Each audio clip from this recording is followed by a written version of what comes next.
我给了冯科长最后1个星期，就是到时候他还是不开口，我照样把他解决掉。您是警察，怎么办案是您的事情，但是我弟弟的事情，只能我来解决，谁都不许插手。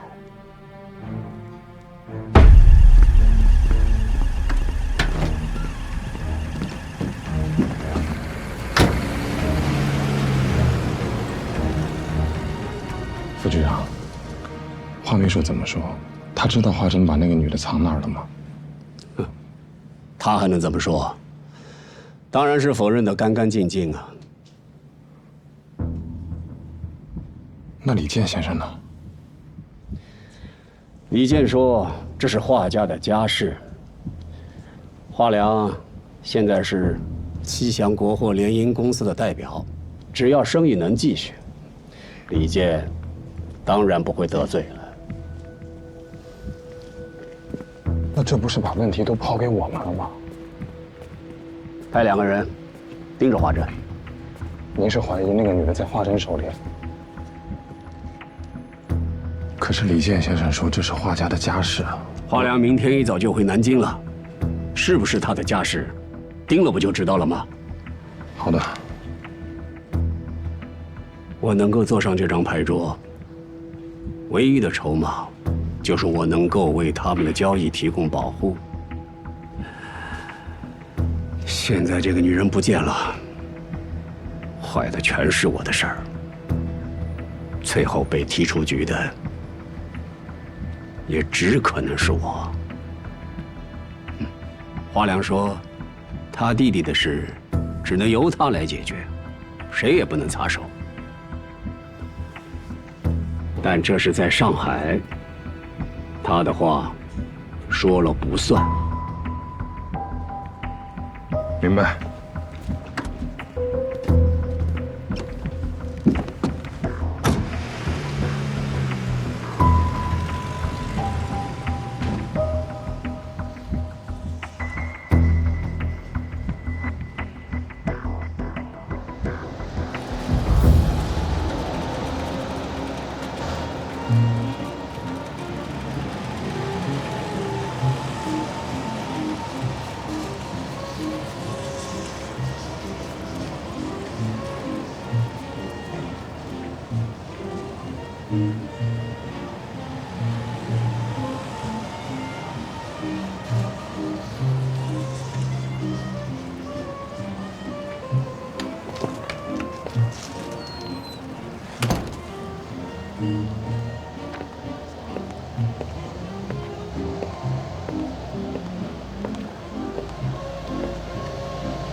彭太太已经安顿好了，这里是救国会的安全房，在彭记者找到之前，他就先住在这儿吧。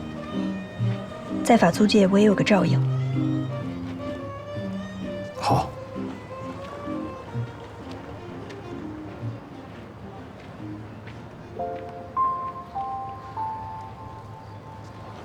怎么了？我拿枪对着小袁生了，是他帮我把彭太太救出来的。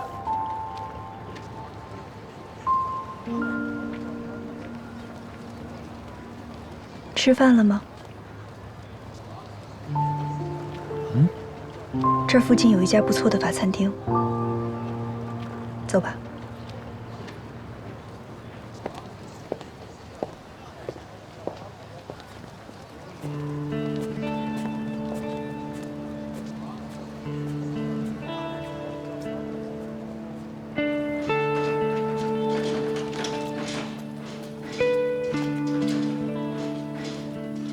对不起，我忘了这个时间西餐厅都关门了。没关系啊，反正我也不爱吃洋人的东西，带你吃这家面吧，我经常来。老板，还有啊？哎，打烊了呀？侬帮侬啊，我自家来就好。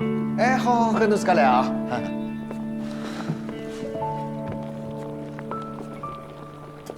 你先烤会儿火，太冷了。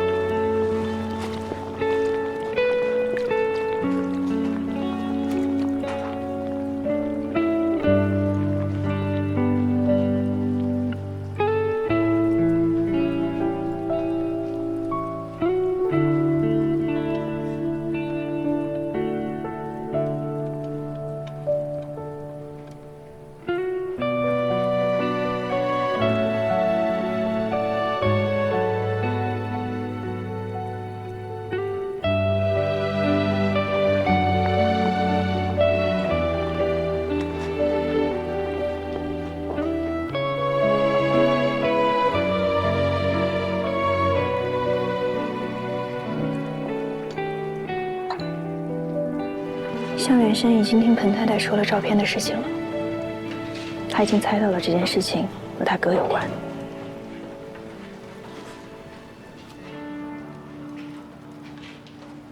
照这么说，这件事情跟他撇不开关系了。他未必就需要撇开关系啊。什么意思啊？我也是刚知道的。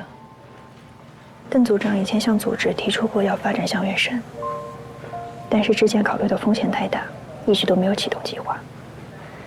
但是我觉得现在是一个很好的时机。向远生已经是一个局中人了，彭记者的事情也不完全是组织的任务，也是你作为警察的任务。如果向远生有意要参与这件事情，组织认为你们可以合作，也希望你从中对他进行观察。组织希望我们重新合作，并且让我观察他。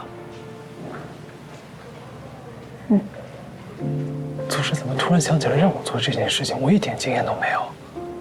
是我向组织提出申请的。真的？真的。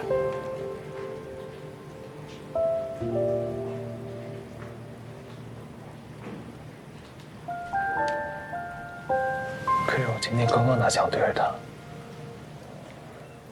如果他知道这件事情跟他哥有关，他会理解你的。真的吗？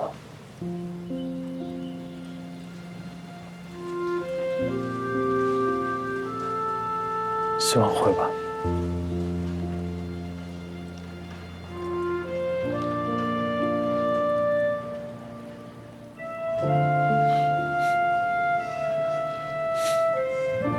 你笑什么？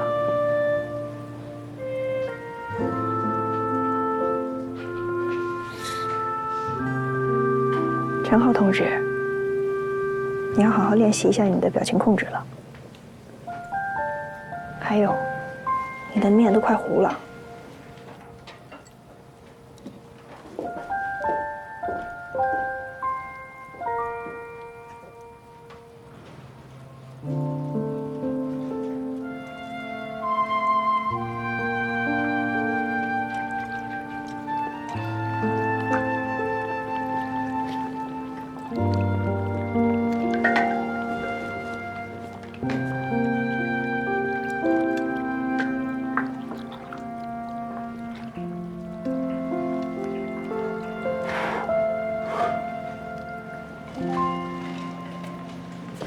来，尝尝。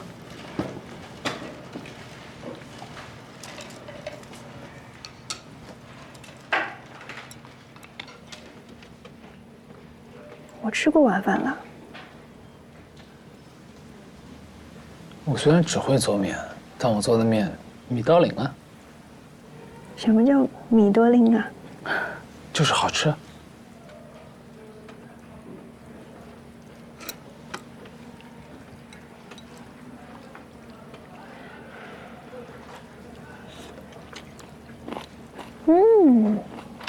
米多林啊。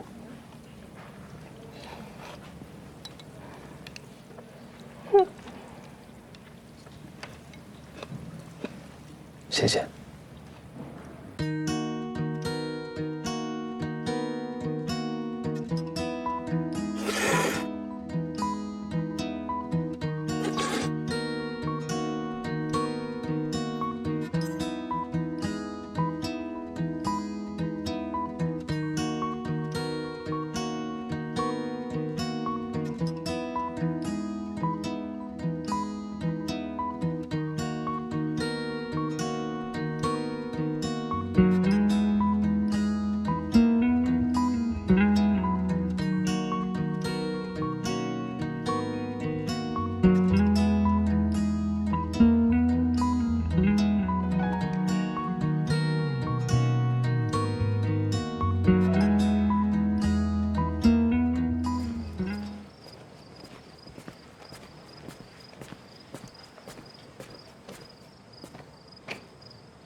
彭太太弄好了。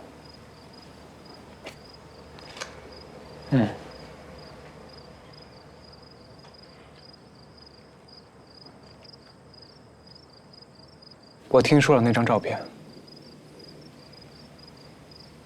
你应该也知道了吧？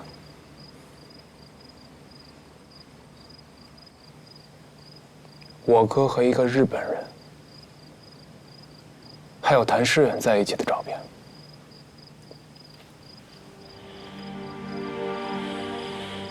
对。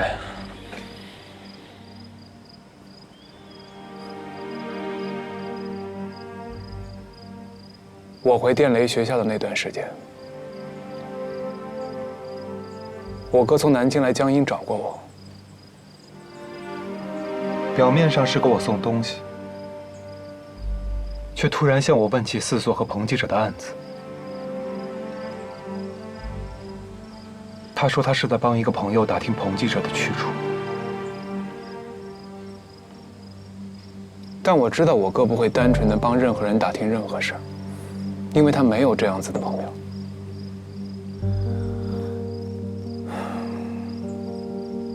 魏代琴那件事情之后，他特别害怕我跟上海还有联系，他3番5次的叮嘱我不要再提任何上海的事儿，结果就是他主动提起。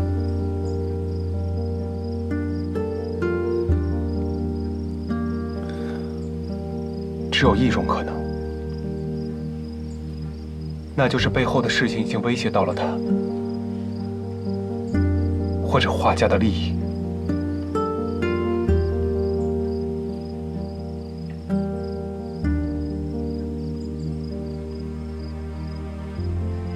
你今天来找我，是想问彭记者失踪案到底发生了什么，对吗？你是知道些什么吗？我不知道。我帮彭太太是受彭记者的朋友所托，他们也不知道。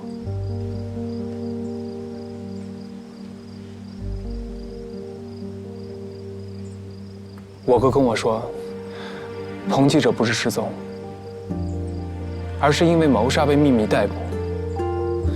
我实在是没有办法说服自己相信他。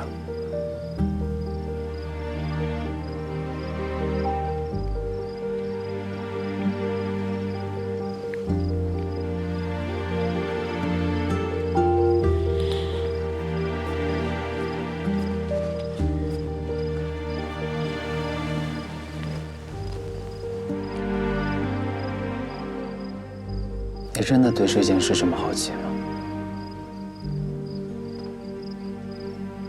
不是好奇，是不安。我心里有疑惑，只有找到了彭记者，才能知道答案。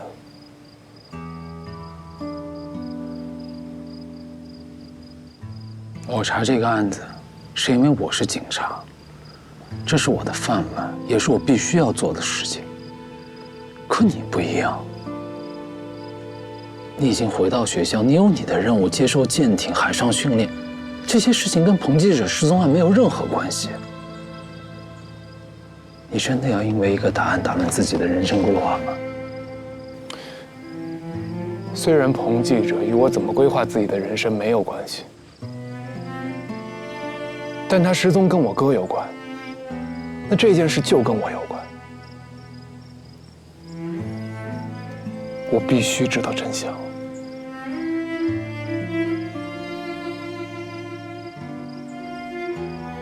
哪怕真相很残酷。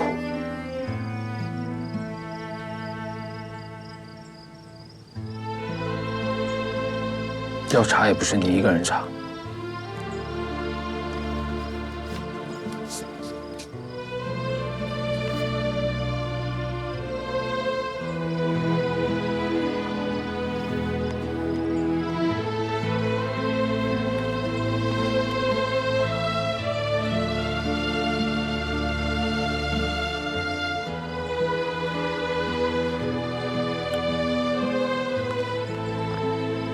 如果你愿意，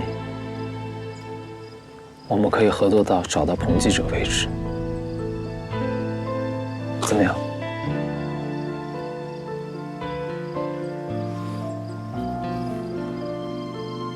你有线索？那天追彭太太的那辆货车，我们查孟家凶杀案的时候也遇到过。当时我们刚从日本料理店出来，朝我们开黑枪的也是一辆无牌货车。昨天晚上我一直跟着他，最后他开进了福华路消失了。我怀疑窝点就在那条路上。你是不是早就想好了？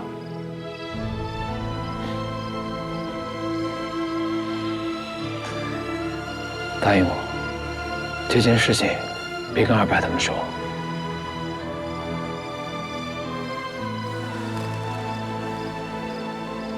自从四所撤了以后，我很少跟他们来往。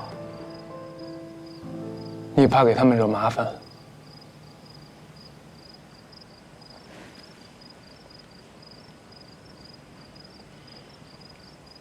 没那么较劲。明天晚上7点，福华路路口见。不早了，早点回去吧。等一下，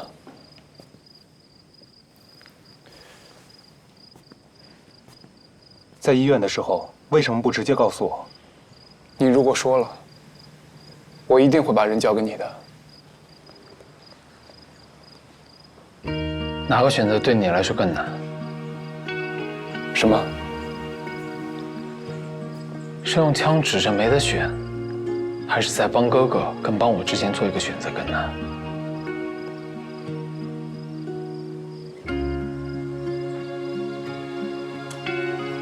哎，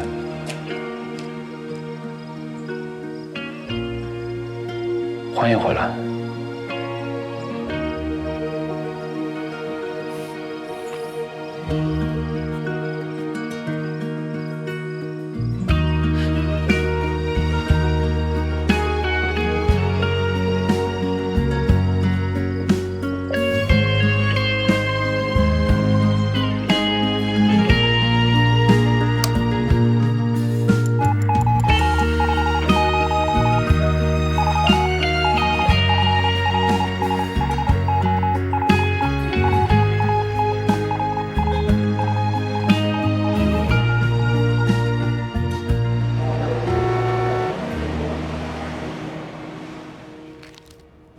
黄秘书，明天回南京的票已经订好了，按您的习惯订的是明早第1班。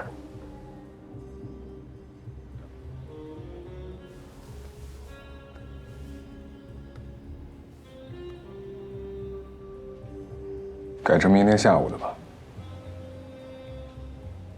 我要去见一个朋友。是。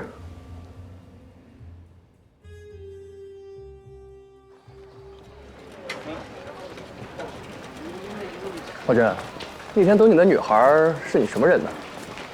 什么女孩？我又不认识，穿的像警服又不是警服，大晚上一个人在那树下等着，脸都冻红了。什么时候的事？就是你哥哥来找你的那天晚上，他问我们你安全回去了没有，我还以为你知道这事儿。哎，袁胜，袁胜，二白，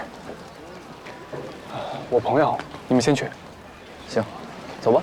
你怎么在这儿？袁胜，东宝在码头受伤了，那个4所的人想去看看他，你去吗？好，等我一下，我去申请辆车。不用，咱有车，你忘了？现在咱是出租车司机，上车来。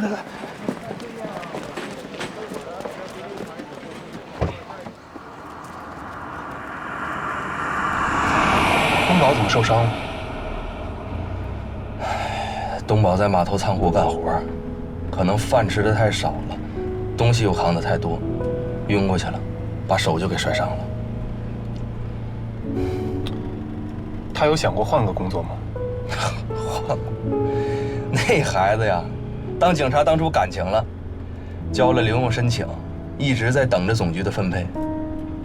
可是到现在了，一点消息都没有。他现在呀，就是一边等消息，一边挣钱。哎，小玉也是，整天起早贪黑的跟着他码头干活。他就想给小玉开个早餐铺子，到时候他再能回去当警察，将来再生个1儿半女，那小日子多幸福啊！哎，其实吧，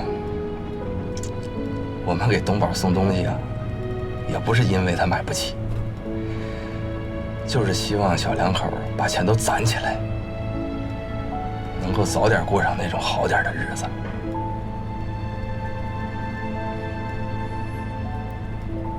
肯定会的。他们这么努力，总不可能没有回报吧？对。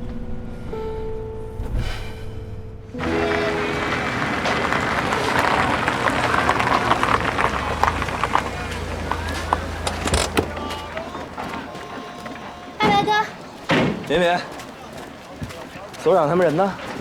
还没来呢。行吧，那咱等会儿他们，一块儿进去。嗯。你说这几个人，说好的来看东宝，一点也不积极。这他说好的时间，一点时间观念没有。你说这……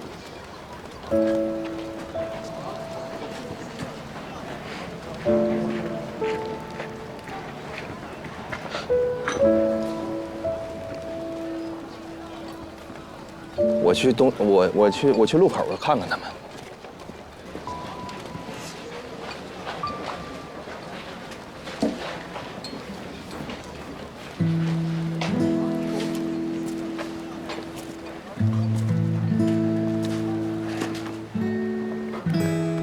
那天是我哥送我回的宿舍。医院那天是我哥送我回的宿舍。他只是要我不要管彭记者的案子，没有为难我。我没事。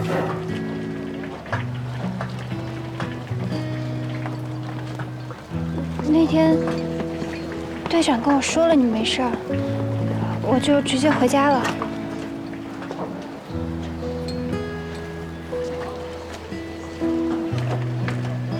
你笑什么？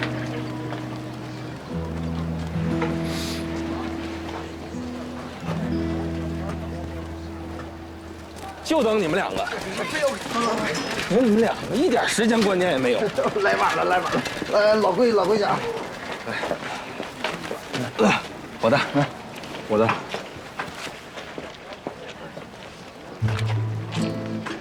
哦。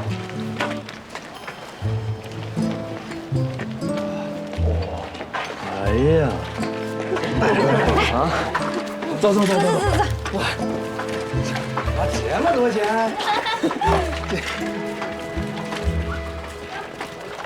东宝，大夫怎么说？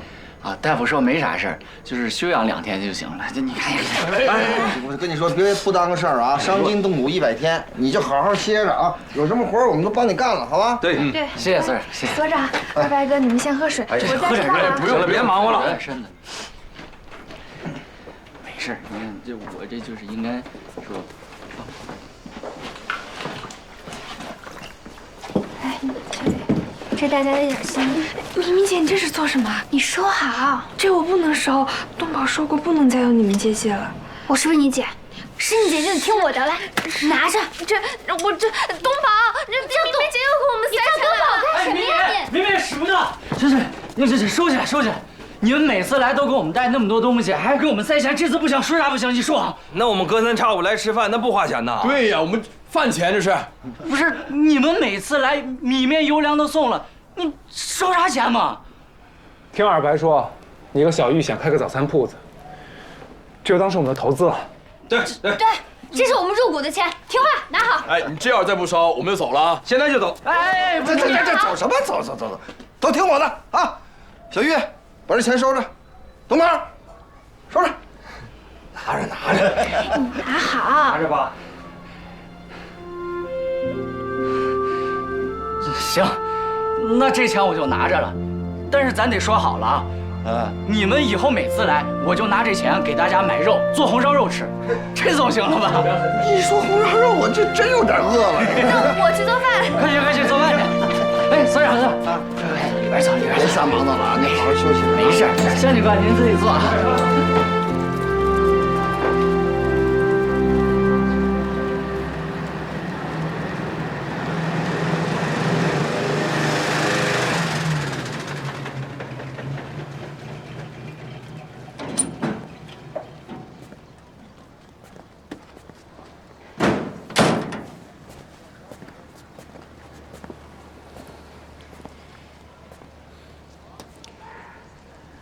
我到家了。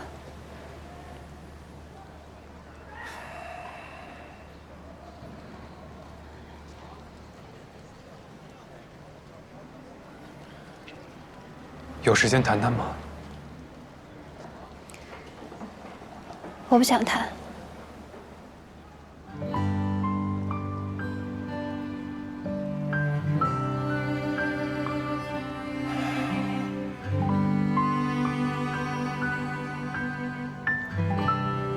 回去吧。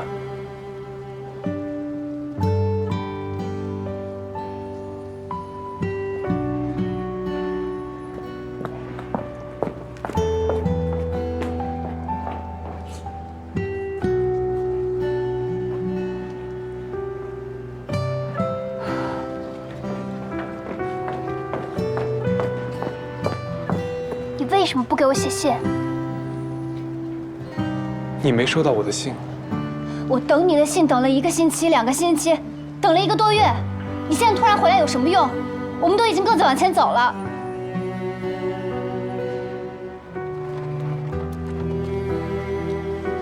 我从回学校的第1天就给你写信，3天1封，我一共写了10几封。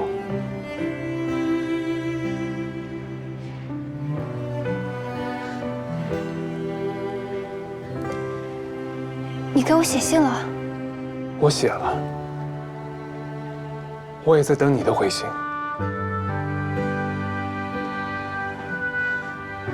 我以为你回南京订婚了，所以才不该给我回信。我哥跟你说我订婚了，所以你订婚了？你希望吗？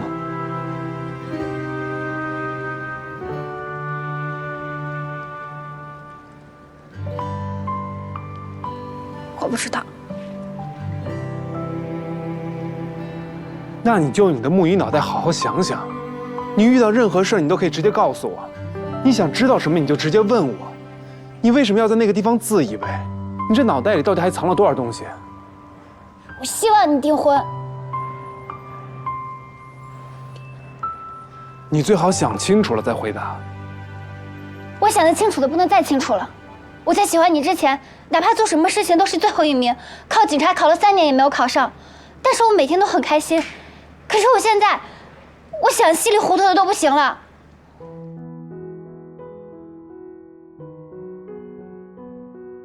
喜欢我之前，对，所以你知道我为什么再也不想见到你了吧？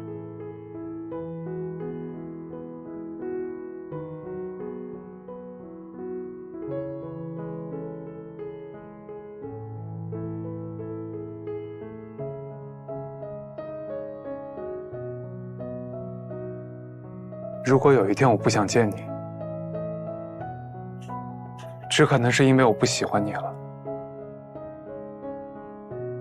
而不是像你现在这样，脑袋里想一些乱七八糟的东西。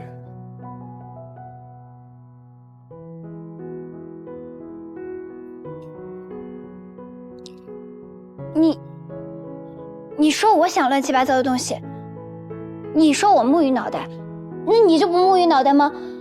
你不能给我写信，那你想联系我就找不到别的方式了吗？个小兔崽子，你以为你是啥本事啊？求我女儿好，你以为你是谁啊？爸爸，你让开！你躲开！你快跑！你不要跑呀你啊！爸爸，你该走了，你该走！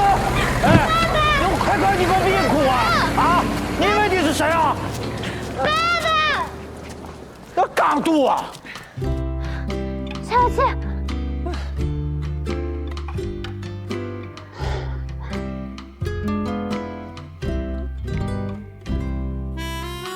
我这些扫把都没有，就一个扫把。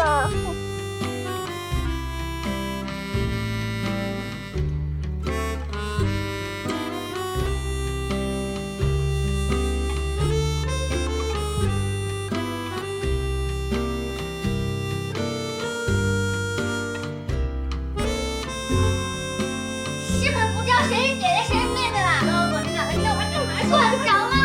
给我！不行，给我！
谁？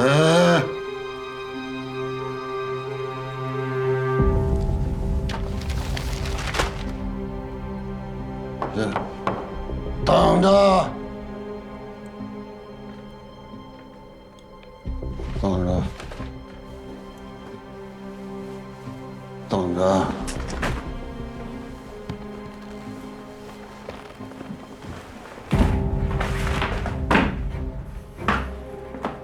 我不是说了吗？房租我下个月肯定会给你。你好，是魏先生吗？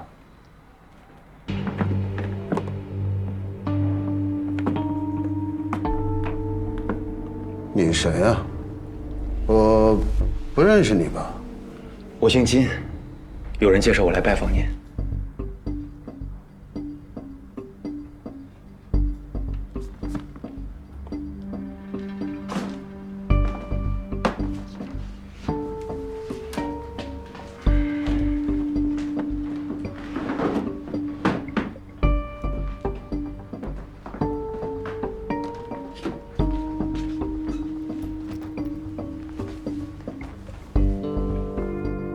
我知道您从淞沪警备司令部侦察队离开了，但是您在抓捕共产党方面的能力，不应该就此埋没。我这次来就是想问一问魏先生，是否还感兴趣继续做情报方面的工作？啊，你知道我离开了，那我为什么离开，你也知道了吧？啊？我得罪了军政部次长，我还得罪了侍从室的秘书，我的政治前途完蛋了。这倒未必。这次想请魏先生去的地方，由蒋委员长任社长直接领导。你在跟我说什么？复兴社特务处上海站。我知道您一直没有放弃调查华珍。我的人告诉我，他们最近总看到您在一间公用电话亭附近。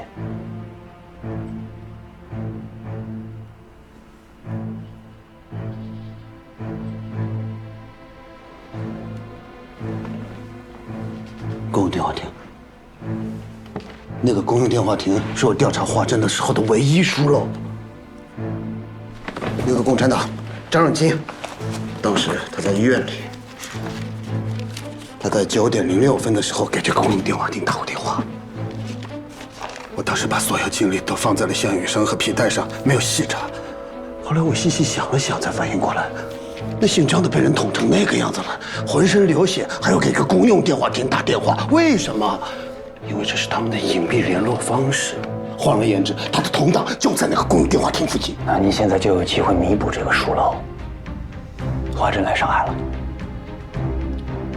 如果您愿意加入复兴社特务处，我给您的任务就是继续调查华珍，并且查清所有跟他相关的共产党。他现在就在上海，在。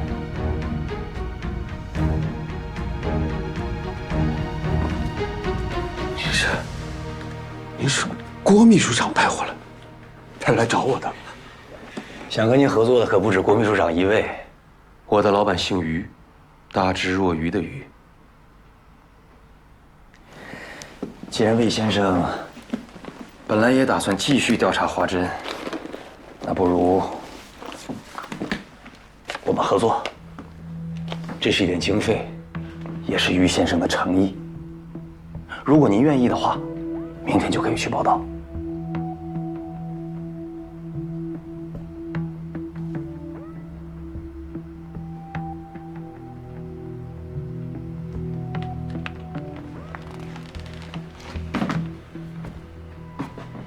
我从淞沪警备司令部离开的时候，情况您也知道，就像一条丧家之犬一样。魏某人就好奇了，你们于先生看中我什么了？魏先生听过救国会吧？了如指掌，谈不上。但是魏某人调查共产党也有7、8年了，其中也调查过救国会。这段时间，关于救国会的情报，我也积攒了不少。我们听到了一些消息，华珍这次来上海，和救国会里的亲共人士往来密切，其中可能就有共产党。如果从救国会开始查起，魏先生就是最合适的人选。只不过这一次，我们希望能够换一下步骤，先查清楚华珍身边的共产党。在警备司令部的时候，我已经证明了，跟华珍来往甚密的邓明远、张忍俊全是共产党，他怎么可能清白？要不是他后面有个画家，当时他就被我扳倒了。到现在了，你们怎么还拐弯抹角去查他身边的共产党？为什么不能干脆直接查华珍？华珍肯定是有问题的，他一定是我们的最终目标。但是于先生的建议，从他身边的人开始查起，会更容易一些。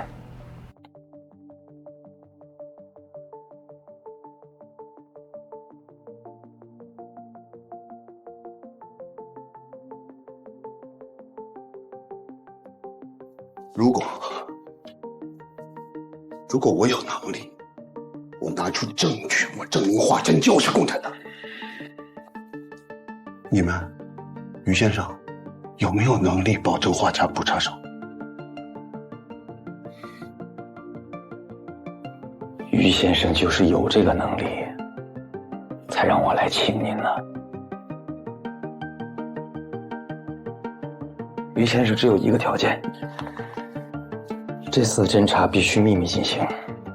您可以调用特务处的人力，但是所有跟华珍有关的一切情报，只能通过我向他单独汇报，不得外泄，否则合作终止。明天去哪里报道？法租界，安琪啤酒公司，我在那儿等您。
整片大地充满光明，又怎会期盼闪耀的星？苍些许微光，人间流浪。写温柔的诗，清风吟唱。满天散落的星辉，无言把彼此路照亮。每颗心都无恙，别怕，也不会太长。他走过彷徨，前往远方。